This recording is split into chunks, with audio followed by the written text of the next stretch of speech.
Good morning.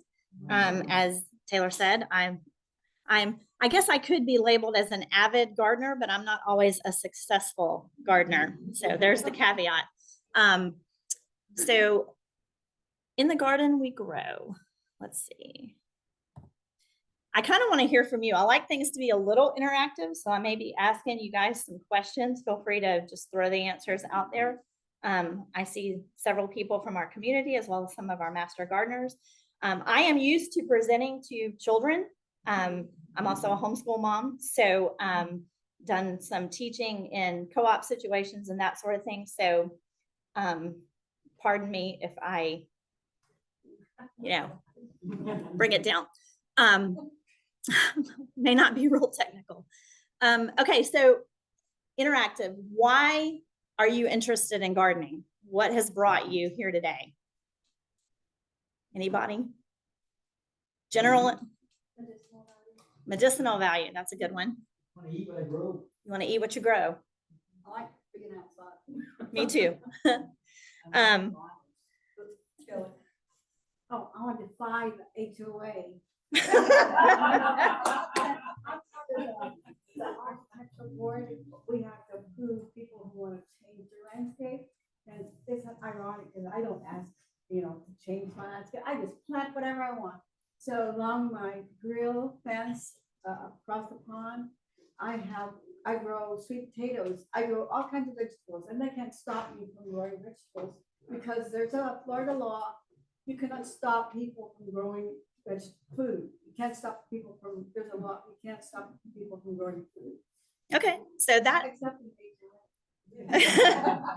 There's a couple of comments online where people have said that they really are interested in finding out what to successfully grow here. Okay. One person already mentioned they've already planted some butternut squash seeds for this season, which is a great time of year to try some of those winter squashes.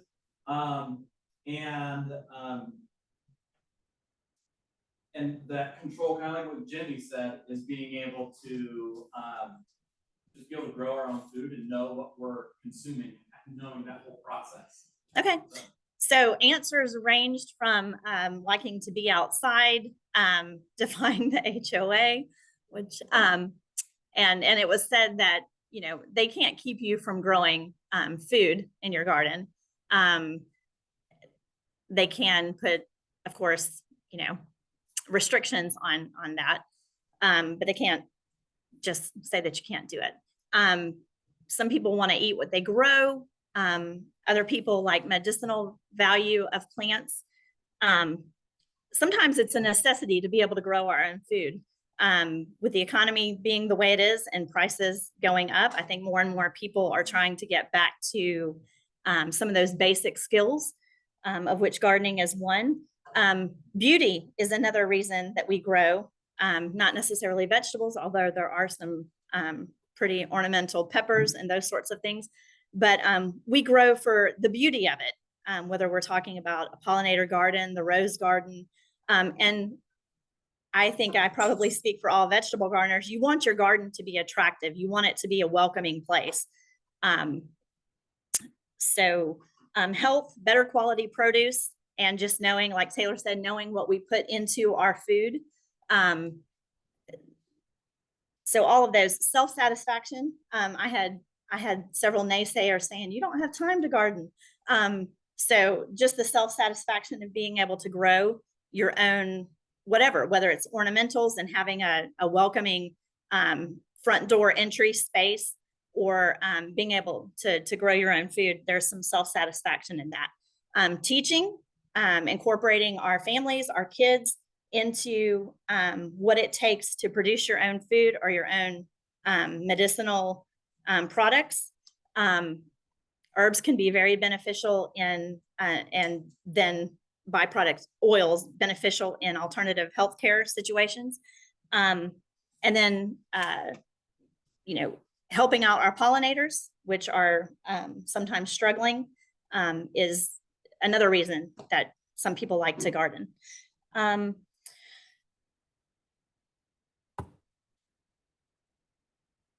Hang on just a second. The caveat, I told some people before we got started, I'm technologically inept, So if I forget to run the slide, somebody holler out online or to Taylor or here and remind me to move along. So essential things about planning or thinking about gardening is planning and designing our garden. That's pretty basic, but I'm assuming that there may be one or two people here that may need some information along those lines. So we'll be covering some of that. Common vegetables and fruits to grow in Nassau County, and then the management of the garden once we get it into place. So there is a method to our madness. I did it again. Okay. We're going to be covering some different types of gardens, things that we can plant in the fall, and then, like I said, how to manage our. Okay, so when you're picking out a location, you need at least 6 to 8 hours. You need at least 6 hours of sun, preferably 8, near a water source. Think about the buildings that you have in your yard, and also you want a well-drained location. Any pooling of water, you want it as level as possible. Any pooling of water, if you're doing a traditional row garden, is going to cause an issue, and also high spots can cause an issue. So either is bad. So try to find a level spot with 6 hours of sun near a water source, and you've got some choices for water. A lot of novices, myself included, think, oh, I'll haul water out there. That never works. Very, very seldomly do you put in the effort required to haul water to a place. So I'm just going to tell you that's not a good idea. If you're thinking along those lines, stop it. So you can use garden hoses. There are some downsides to that. They can be pricey to maintain if you're trying to go the cheaper route, getting run over by your vehicle if it's crossed over your driveway, which for some of y'all in the other side of the county, on the east side of the county, that may not be an issue. You'd probably have your HOA screaming at you if you drug your hose across the yard and just left it there indefinitely. But where we are out here, you think, oh, well, I don't have to put it up because, it'll be fine. It's not fine. Running over it repeatedly in the hot sun or the cold weather with your vehicle is not good. From personal experience, there's going to be a lot of what not to do in this class. Okay, sprinkler heads with a hose on your hose attachment is doable, and then of course just sprayer attachments if you're standing out there. But again, initially when you're thinking and you're planning, you tend to have kind of grandiose ideas about what you're going to do and not going to do. And standing there with the sprayer attachment is probably one of those things. Did that too. Life gets busy, and if you can't just go out there and turn the hose, turn the system on and let it go, you're going to be less likely to do that. And in Florida, that's a death sentence for your plants. Not as much in the fall, but definitely in the summertime. Well-drained soils are critical. We have sandy soil here, so not so much with the clay, but again, having a level area, and also not, if you have a level area, but it's like at the edge of your, like say your drain field, we have drain fields outside on this side of the county. If you've got water runoff from your drain field and you're putting your garden at the edge of that can be a problem, because you can, have washed seedlings and just, watershed issues going on there. So not only do you want your spot to be level, but you don't want any high ground around your garden that's going to cause water runoff into your garden that's going to wash away your seedlings. Let's see. So this is a slide. I don't know about you, but I'm directionally challenged. So this is helpful to a degree. The north side of your house is not the best place to plant because it's not going to get the sun it should. Southern exposure is great, especially for fall, because you're going to get more sunlight on that side. However, I would encourage you to map out your property. If you have the time, if you're desperate just to get started gardening, you may not have the time to do that. But over the course of the following seasons and the next year, you kind of want to pay attention to how much sunlight different areas of your garden are getting at, or of your yard are getting at different times of day, and then in different seasons, because that can change. Again, I planted my garden in the front yard, not the backyard, but the front yard, because that was the only space I had. But in hindsight, probably not the best location. An open space is probably your best option. So it's really about finding the best option for you and just working with what you've got. You may not have the ideal garden plot location, especially if you're dealing with a smaller area, or woods. In my case, I've got a lot of woods surrounding my house, so those tall pine trees tend to shade the garden. And if you're not mapping out your place or just paying attention to those sorts of things, that's the kind of stuff you may not realize until after the fact. Maybe you come into a different season and you realize, oh, this time of year, the pine trees are shading the garden plot. It can be an issue. So I encourage you to kind of map out your property, different seasons, different times of day. And you can refer to this really great diagram for those of you that are not directionally challenged. Okay, we have different types of gardens. We have our row gardens, which usually require heavier equipment, especially if it's going to be a large space. You're going to need a tiller of some sort. You can buy the smaller tillers fairly economically. They don't always work really well, especially if you've got, again, surrounding trees and you're going to run into a lot of tree roots. That can get tricky. Sometimes even grass roots can really bind up the tines on that.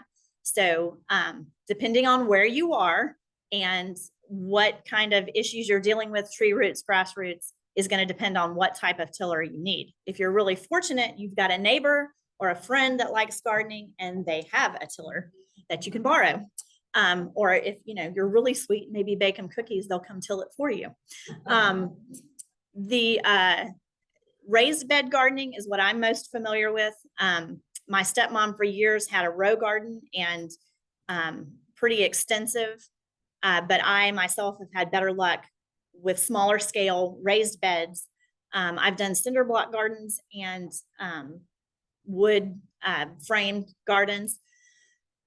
Container gardening is also an option, especially if you live on the west side of the county and you have really high pH due to being close to the beach or whatever. Container gardening or raised bed gardening can be a good option for you.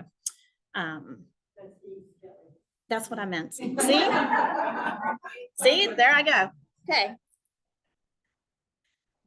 Yes, ma'am. What kind of lumber can you use? Because you can't use treated. Well, I was actually reading about that, and University of Florida IFAS said on one of their publications that using treated timber today does not pose the same risks that it posed several years ago. However, in my experience, treated timber of today does not last the way treated timber of yesteryear. So, if you're thinking, oh yeah, I use landscape timbers to build, X, Y, or Z, and it lasted 10 or 15 years, that is not going to happen today. You're going to be lucky if you get 3 years out of treated timber today. So that's just been my personal experience. What I have used is the like the redwood, the cedar kits that you can purchase online. You can get them. I think you can even get them online at like Lowe's and Home Depot, the big box stores. There are some smaller companies that, provide like guarantees and have really good customer service. If you're just starting out, you may not want to commit the money to purchasing the ones from the smaller companies that are probably a little better made, with more options on them as well. But if you're, a seasoned gardener and this is what you want to do, then it's well worth the expense to go with the smaller scale service-oriented producers. In my opinion's worth what you pay for it. Yes, ma'am. What do you feel about composite decking materials for the raised bed, like Trex? They say they're fine, but I've got pretty strong opinions on that. Taylor? I'll answer the rest then. Repeat the question. Oh, yeah. So yeah, that's a really good question. So the question was using the composite material. Trex Dex is a common brand.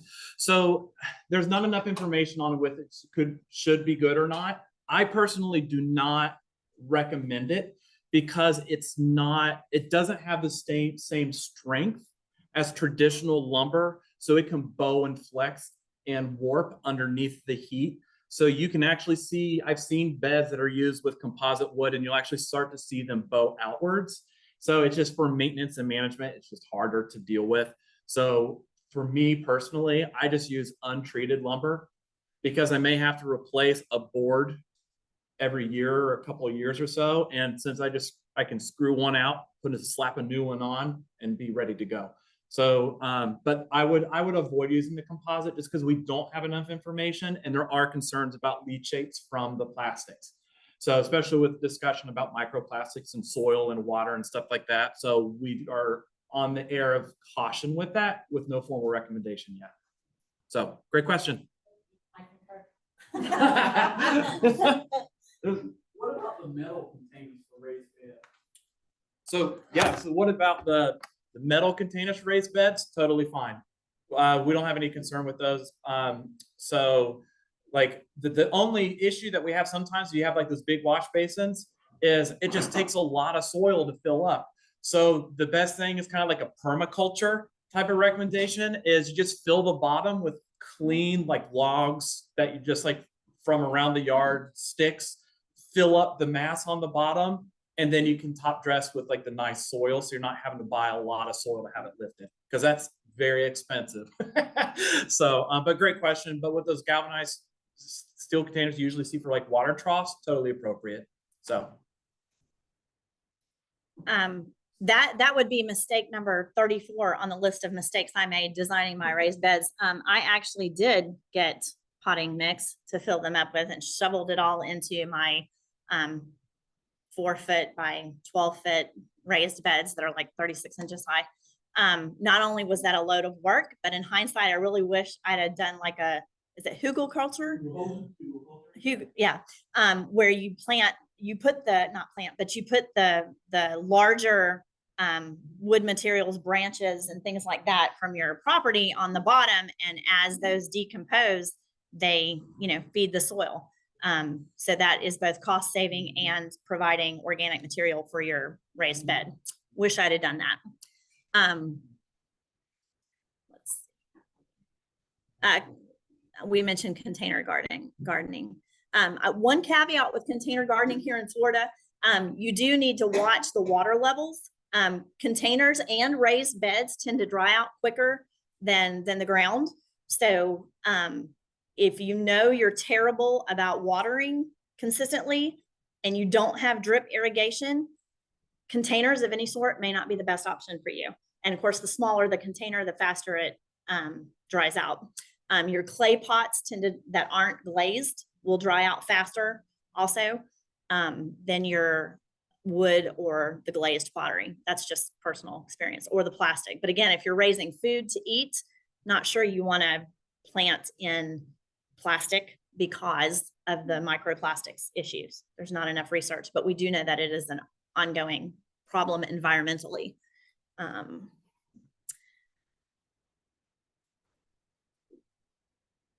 Okay. Planning and designing, building a bed. Start small. Again, not something I did. So starting small, you don't want the bed to be any wider than what you can reach to the middle of. So if you've got serious back issues, you may not want to make it 4 feet wide because that's going to be an issue you're reaching over. Likewise, if you do have some sort of health caveat that reaching over is an issue for you, a higher bed is going to be better than a lower bed for obvious reasons. You're not having to stoop or squat to get into the container. They also have at the box stores and around other places, they have gardening containers that are up on legs. So if you're looking to the future or building for an elderly parent, or you yourself just don't want to be on the ground stooped over, then those raised containers can be pretty good for that reason. Weed barrier. This is funny to me. I recommend it. I don't usually recommend it for landscaping reasons, simply because when you do get weeds that come up through the weed barrier, and they will eventually, or your chosen method of mulch starts to decompose, it's making soil. So if a weed seed lands in your mulch, it's going to sprout. The problem is not when those weeds first begin to come up. The problem is if you ignore that weed. So again, know yourself. If you ignore that weed, it is going to put roots through that weed barrier. And then it is going to be a nightmare to try and pull out. And short of, just keep lopping it off, depending on the weed, it's going to be a continuous problem. So while I don't recommend them for flower beds per se, personally, I know people that have used them and been very successful with them, but I tend to procrastinate pulling those weeds that I see. And then you just can't get them up through the weed cloth. And then you end up pulling a hole through your weed cloth, which then in turn invites more weeds to grow up through that hole. And it just becomes an issue. It's also a little bit of a pain to remove.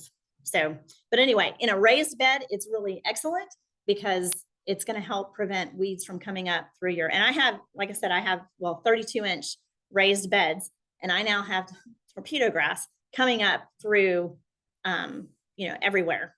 And that's very difficult to get rid of. So, and again, treated lumber is safe. Of course, cedar and black locust, I'm not real sure what that is, and redwood are good recommendations as well.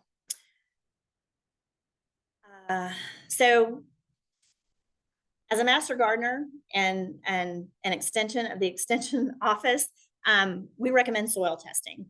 It's never a bad idea. It's minimal cost, and it's going to let you know exactly what you need to do in order to improve your rate of success. So knowing what your pH is can be a really, really good thing. Raised containers, you get to pick what you're putting in there. You can do a combination of compost or potting soil. It says, do not recommend Mel's mix. I'm not sure I've ever actually seen, okay, peat moss, not a sustainable resource. And I think originally in square foot gardening, they did recommend, it was either square foot gardening or cinder block gardening. They recommended using peat moss as like the way to build like the perfect soil. But that has since gone out of favor. What to grow in Nassau County? Okay, so things we need to consider planning your layout. Again, we talked about maybe mapping how the sun moves across your yard. The benefit of containers in this particular instance is that containers are movable, provided you don't, plant like a 30-gallon bucket full of carrots. That's not going to be easy to move, especially when it's full of water. But if you're trying to do smaller, can ask me how I know. If you're going to do smaller containers, those are very movable. If you're doing like a patio garden, you can move it around according to the season, according to how the sun is falling on your patio at any particular time. So there is some benefit to that. I will also tell you, and it's covered in the Square Foot Gardening book by Bartholomew. Anyway, you can Google Square Foot Gardening and his book will come up. But you need to pay attention to how the sun moves across your garden, because when you're planting vegetables, if you're wanting to grow bush beans or just regular beans or cucumbers or squashes or anything that needs a trellis, you're going to want to put that where it's not going to impede sun exposure to the other plants. Does that make sense? Yeah. You need to consider your space. Again, we tend to have grandiose ideas when we're talking about. Yeah, I looked up that. Mel Bartholomew is the name. Okay, Mel Bartholomew. That's his recommendation in my text. Yeah. Okay. Just not that. No peat moss. So do consider your space and start small. What did I do? Okay, and there we have the square foot gardening. So the whole idea behind square foot gardening is each little square foot has one type of vegetable in it. And depending on what you're growing is going to determine how many of that plant that you're putting into each square foot. A tomato, obviously, is its own square foot. You've got the cage and the tomato plant. But carrots, I think the recommendation is like 16 per square foot. And part of the recommendations for that is it helps with weed control when you plant things closer together, if they'll tolerate that. So carrots is something that, you know, does well together. So you could put 16 in 1 square foot. I do have a really good article for anybody that's interested from Mother Earth News about how to plan like food for the year. So if anybody's interested, you can come grab this, or you can Google. They also have their magazine online, but interesting article on how to plan how much you're going to need of any particular crop for a year to feed your said family. So this was very successful. This is really great for like lettuces and carrots, and I've used it with like bell peppers and tomatoes, herbs. So it's a lot of fun. I like this method too. And in combination with raised beds, it works particularly well. Some things that you can plant this time of year. Okay, so this is an example of the number of plants per square foot. Basil's 4, chives 9, garlic 4, peppers 1, radishes 16, tomatoes 1 with cage, winter squash 1 with stake. Yes. It's what's good to know, like, I work at County's Garden, I take care of County's Garden, so pepper plants, it says 1 per square foot. If you get 100, at least 100 peppers on 1 plant. So it's like, if you turn it into a heavy stalk, turns into its own little bush tree. So when it says that 1 pepper, you're not getting 1 pepper, you're getting a bush. Right. It means 1 pepper plants. What per square foot is. That's just the initial plant. Your harvest is going to be much more.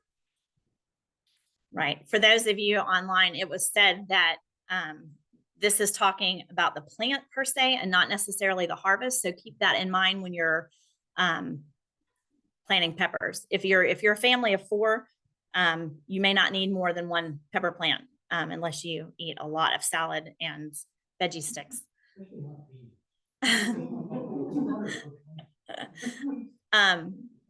Also planting, if you're using the square foot method and planting kind of in stages, like delayed, like plants, you know, if you know you're going to want carrots throughout the year and your family eats a lot of carrots or a lot of bell peppers or whatever, you can kind of stagger the planting and plant, you know, a few squares or 1 square, and then 2 weeks later plant another square so that it's staggered so that all of your harvest doesn't come in at the same time. That's particularly valuable with things like carrots and radishes, things that are going to keep well, bell peppers, things that tend to produce, cucumbers, things that tend to produce throughout the season, and you're not, when you harvest, you're not going to take the plants.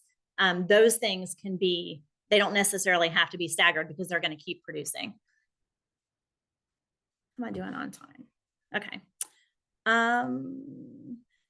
Some other things to grow for the cool season: beets, broccoli, cauliflower, collards, mustard greens, onions, turnips, any of your greens, lettuces. It's a good time of year to grow lettuces.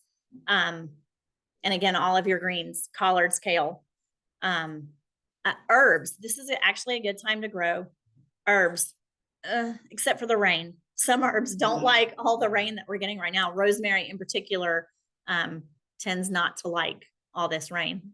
On seed starts right now in this local area, the local growers that do your starts for like broccoli, cauliflower, lettuce, next week is when they're really start getting in there actually. So, like a rundown for a day. And those guys are selling their stuff to like hardware stores and those things. So same plants you can go to a grower, they're gonna sell them at Ace Hardware or one of the other stores. But I just checked because I'm replanting County's Garden and nobody has starts yet until next week. of course, the water was broken. Yeah. It's some of this will not grow, then we get them, and they inundated with water. Yeah, it was mentioned that starts should be coming into the market next week. Right now, we don't have those available in most places. Although, Taylor, did you see starts? No, Not yet? I saw starts, but it's like, you're not gonna put a tomato start. So we still get- Well, no. You still get a second season on your tomatoes now, but your start will still have to be. You can get a second season on it. Okay, more things to grow in cooler weather. Carrots, Chinese cabbage. I mentioned lettuces, arugula, onion bulbs, peas, potatoes, spinach, strawberries, beans, pole or bush, lima, Brussels sprouts, endive, kohlrabi, Swiss chard, tomato, turnips. I would encourage you, if you really want more information about vegetable gardening and what you can grow when and when to plant it, Google UF space IFAS fall vegetable garden, and you'll get a calendar will come up and tell you what you need to plant when. You'll get good articles on preparation for this time of year. So Google is your friend. Just Google UF space IFAS. Pretty much anything you want to Google relating to plants, put those two parameters in, and then whatever it is you're searching for on Google, and you will get University of Florida IFAS recommendations for our area. Kelly, Yes. we also publish a list in our newsletter. It's a little calendar of what to plant now for Nassau County. So that's in every issue. Okay. So for those of you online, it was stated that we also have a calendar of what to plant now in the is it the Master Gardener Volunteer newsletter that comes out monthly. So you could check for that as well. Garden management. We discussed this. Watering by hand, micro irrigation on a timer, overhead sprinklers with wastewater. Ew. Gray water. So I don't think any of us here are going to do like an overhead drip like thing. I'm not going to, for sure. But it is an option. The micro irrigation, like the water lines that you with the holes in them that you bury next to your plants, that can be a great way, especially if it's on a timer, a great way to minimize your efforts. And again, knowing yourself, especially if you're, tend to procrastinate. Right now, just watering is not a problem. Too much water is a problem. But having it on a timer can be a big convenience. But just being, in all honesty, just being able to run out and just turn it on and then setting a timer inside can be just as good if you're not me and don't get sidetracked.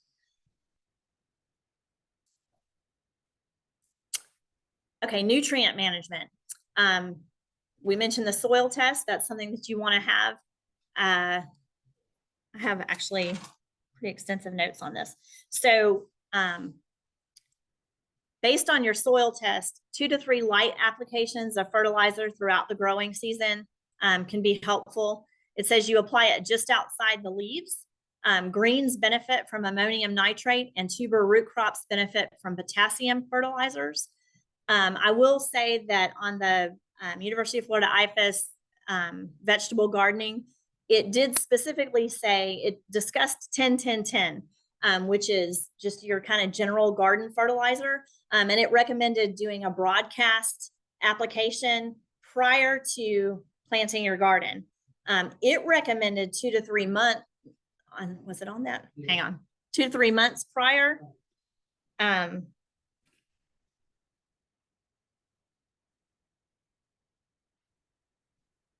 Okay, that was, all right, that's if your pH is low. I'm on a different thing. You don't want to burn, especially if you're planting seedlings, you don't want to burn your plants. Always follow the manufacturer's recommendations on fertilizers or pesticides. I cannot reiterate that enough.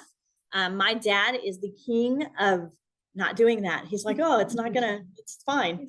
And yeah. Anyway, been trying to tell him the reason you have dollar weeds is because you're overwatering and using weed and feed.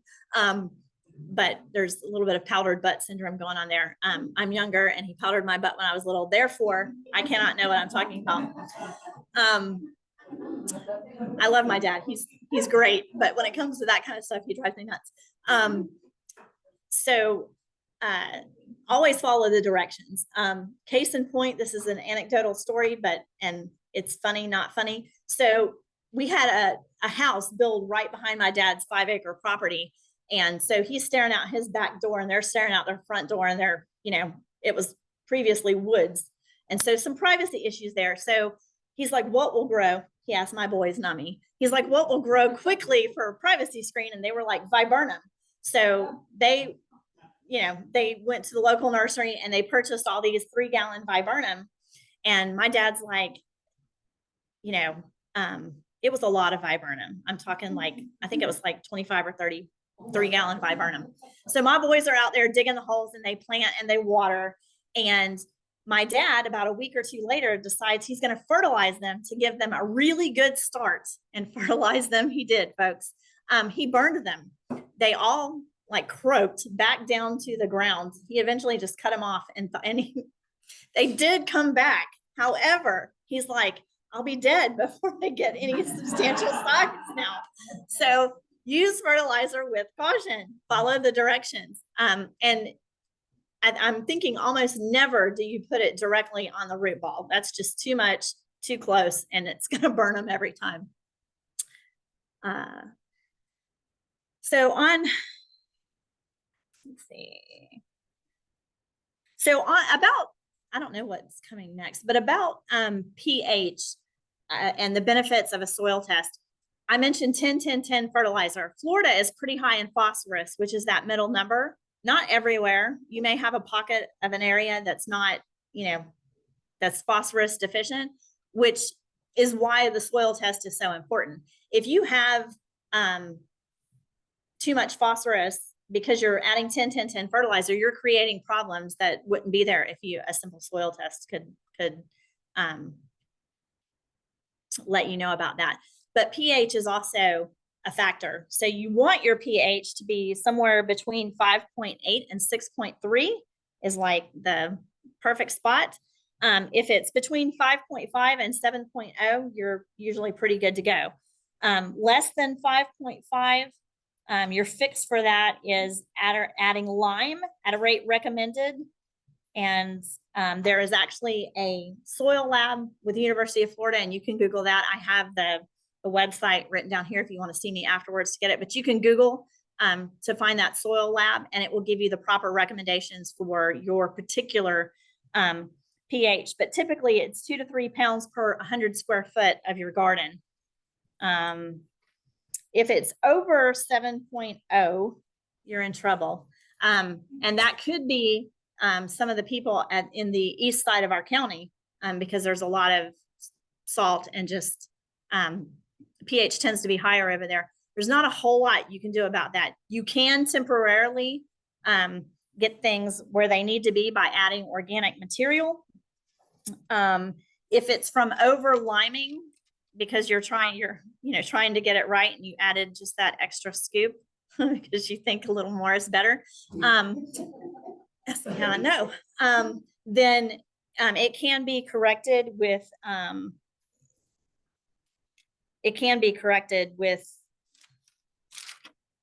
yes. What did I say? Acidic plant matter can also, but only temporarily. So if you're trying to do more organic amendments. Yeah, I was going to say with pH corrections, usually for if you have to lime, do half recommendation, do a test, see where you're at, and then do the second application, because there's so many times where lime will be applied, and once your pH is really high, good luck getting it back down. Right. It's impossible. So there have been situations where I've had people reach out, done the soil test, and they're like, well, I limed my soil, so I want to do a pH. Like, we should have done a pH test first. And what they did is they lined their soil and their pH was at 8.4. Oh, Yeah, and like you cannot grow anything. And honestly, in those situations for raised beds, the best solution is complete soil replacement. You might as well just start Yeah. over. And that is a benefit of having a raised bed or container. You It can is. start over.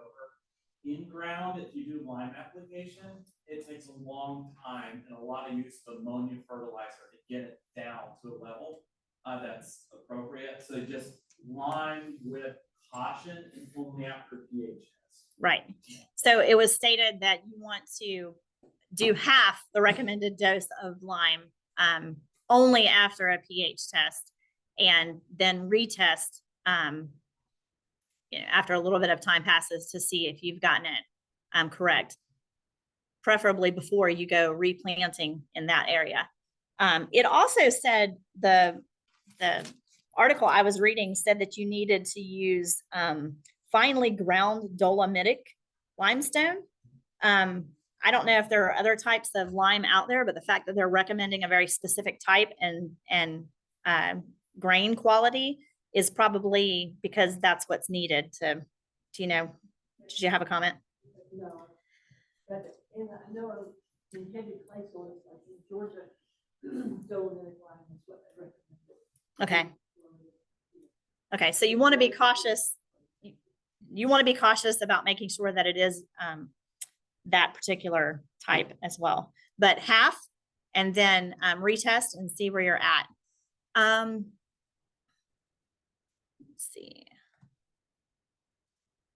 Okay, so as far as pest management, I personally am a big proponent of scouting and hand picking those little beasts that are eating your plants. You can pick them up and put them in a bucket of water with Dawn dish soap, and that'll take care of them. If you need to be scouting daily, I know my tendency, I tend not to do that. And so, but then by the time you notice what's going on, you've got a real problem. So don't panic about aphids on your milkweed, though I will say that milkweed's gonna have aphids. For your garden plants, it's a little more of an issue that needs to be taken care of. So better to hand pick and kill them each individual rather than spraying. Again, that would be my dad's go-to, would just be to spray everything. Not good for the pollinators, not good for us who are eating the vegetables coming out of our garden. Insecticidal soaps can be a gentler, safer way. Neem oil, and then the BT. I will say that you again follow the directions on your label, and do not use. And this was recommended to. I was in the commercial industry. It was actually recommended to us to use a particular agent, Dawn, in water, and that's not recommended because that's a detergent, not a soap, and it actually removes, like, it destroys the plants. So you have to be careful about anecdotal evidence. If in doubt, you can Google IFAS and whatever it is you have a question about, whether it's you hear a lot of anecdotal stories about what works and doesn't work. You can always Google those things, and you'll get scientific data. Paula? Yeah, as far as, me involved. As far as the aphids go, look for your ladybugs and the ladybug larvae. I actually had some of the milkweed plants, and I noticed aphids on it. And I noticed the ladybug, and I thought, oh yeah. Then the aphids were gone. I'm thinking, okay, more aphids need to come back, so I need more ladybugs. So it was mentioned that as far as the aphids are concerned, look for your predatory insects, your ladybugs, your wasps. Some people don't like wasps hanging around their vegetable garden, but wasps are predatory and they will pick off. So if you see insects, it's no need to panic as long as you have the beneficial insects that are there as well, which is why using insecticidal soaps and pesticides are not always favorable, because you're also killing the beneficial insects. And natural ways are almost always better than you know, putting synthetic agents, harmful agents onto our food. Rotating your plants in your garden. This is where that garden plan comes back into play. Keep your garden plans. Don't do like I did and write it down once and then be like, oh, I don't need that anymore. You do need it because you may forget what you had planted where after you clean everything out and get ready to put it to bed for the winter. So keep that garden plan. When you get ready to plant your garden again the following year, pull that out and rotate your crops. You don't want to keep planting the same thing in the same spot repeatedly because you're inviting problems.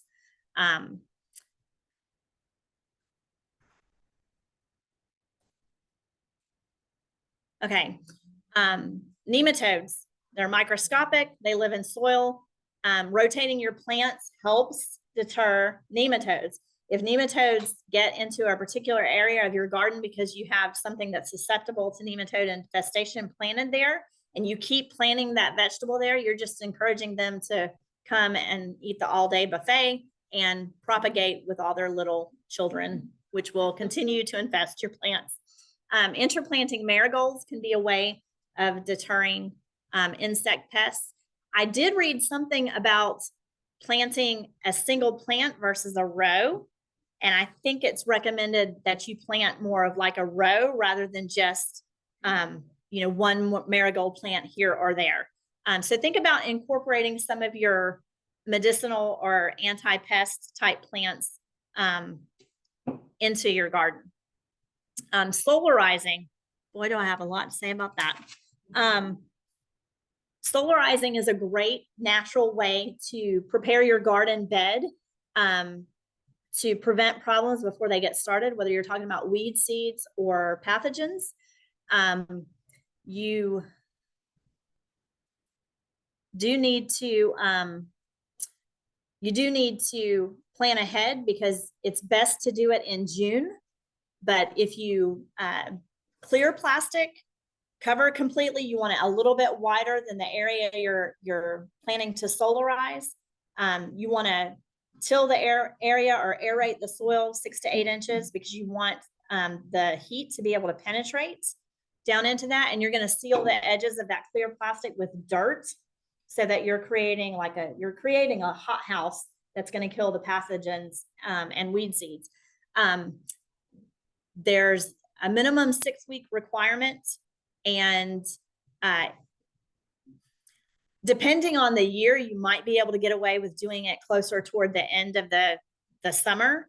But like if we have a really wet year, your solarization is not going to be as successful because each of those cloudy days kind of disrupts the heat buildup.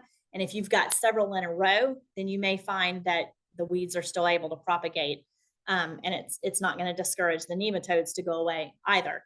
So June is the best time to do it. We have less rainfall and it's hot. Whereas now it's just hot and muggy. You want to avoid does anybody have any questions on solarization? That's where you need a lot of sun for that. So if You have a shaded area, well, if you have a shaded area, I'm guessing it's not going to be as successful because it would be similar to having a cloudy day. Taylor? Yeah. So, yes. So, solarization, like say you're at that bare minimum 6 hours of sunlight for a garden, or it's like slightly shady. Solarization does need that full sun to help make sure it's maintaining that hot temperature.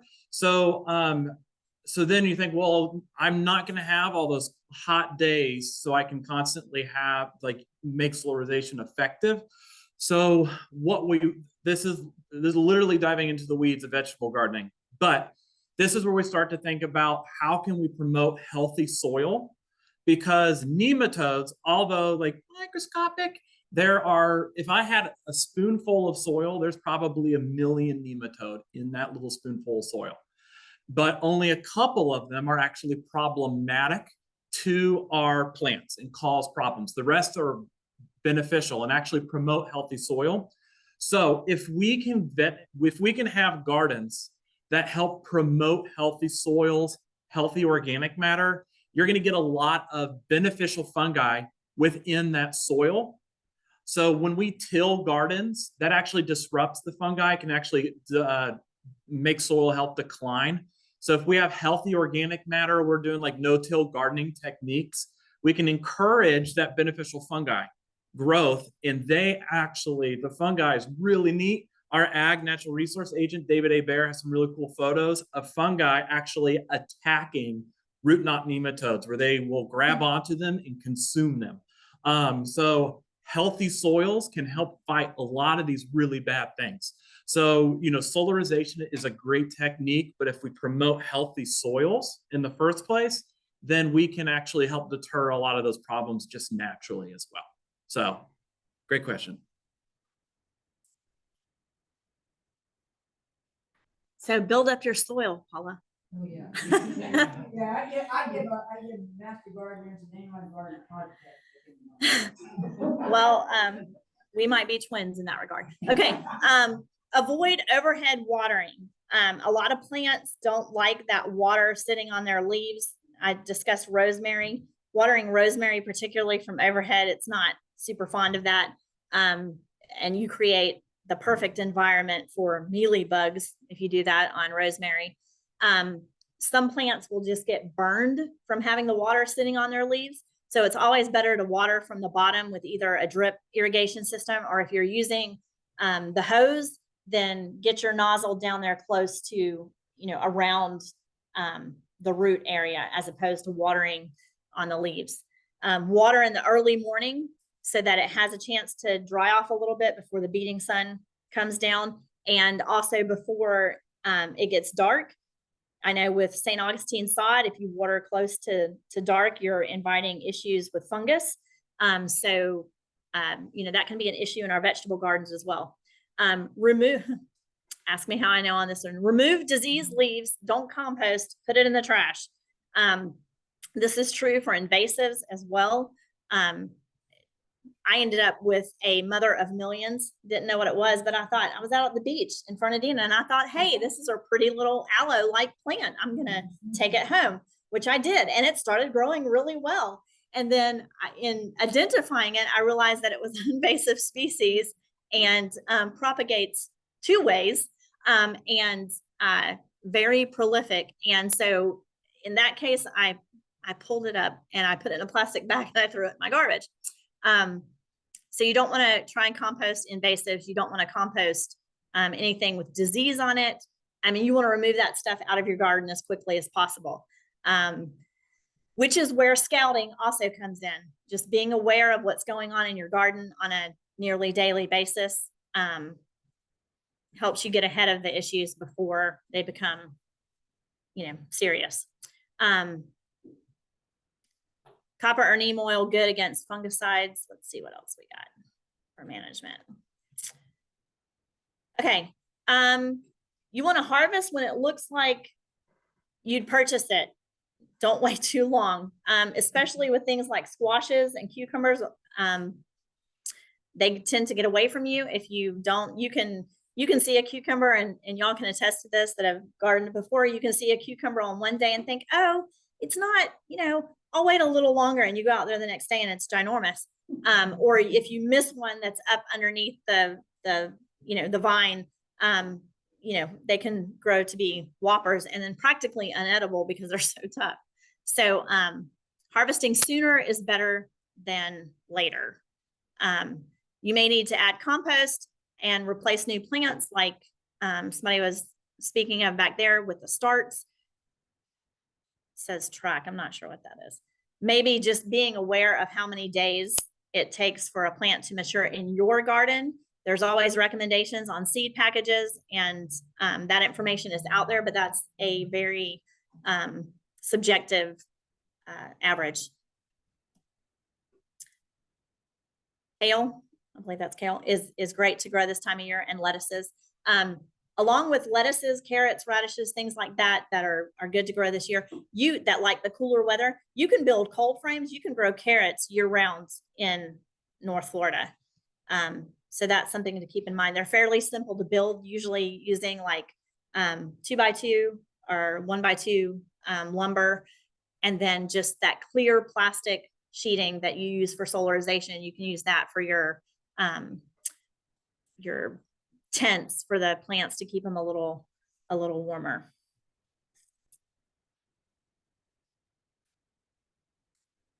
Some runaway, it's gone to seed, looks like. This is warm season vegetables. If you're thinking about, now is not too soon to start planning for the spring, knowing what you're going to plant, how you're going to lay out your garden, thinking about solarization. If you've had any issues with your fall garden, you know, it could be a good idea to delay planting those spring vegetables if you have a real issue in the fall.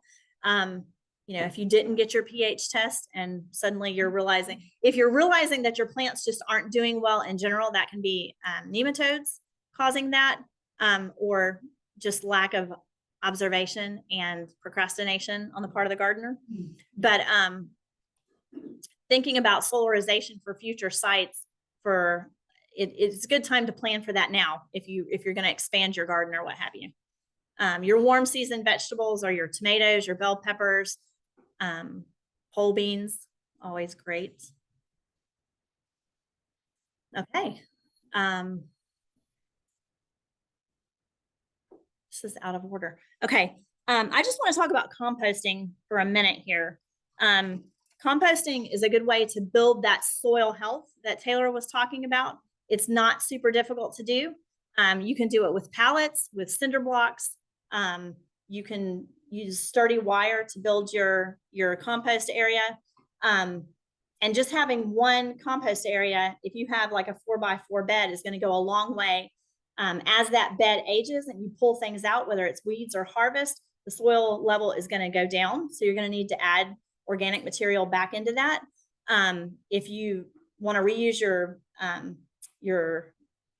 even your grass clippings, leaves, your sticks and things like that, you can put down in the bottom of the compost bin, but you want to layer that. Every 12 inches, you're going to layer leaves, lawn clippings, wood chips, kitchen scraps with animal manure. You can use a little bit of finished compost or potting mix on top to kind of get the microbes a boost in those layers. And you want to moisten each layer as you go and build up. Keeping it moist. Turning the pile is essential. They have some ready-made compost barrels that have like a turn on them, and you can just go out there and run it a couple of times a day or every couple of days to keep it turned and get that going. It takes anywhere from 2 to 12 months. So again, now is a good time to plan for your spring garden, especially after you harvest and clean out your garden and put it to bed for the winter.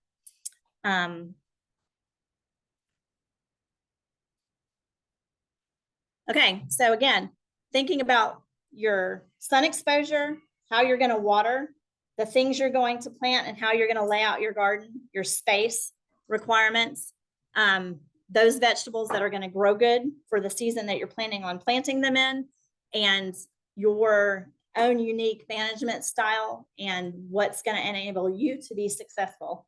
Again, simple things like if you know that you're going to procrastinate watering, don't depend on dragging the hose out and hooking everything up to do that. Any questions? Point on the north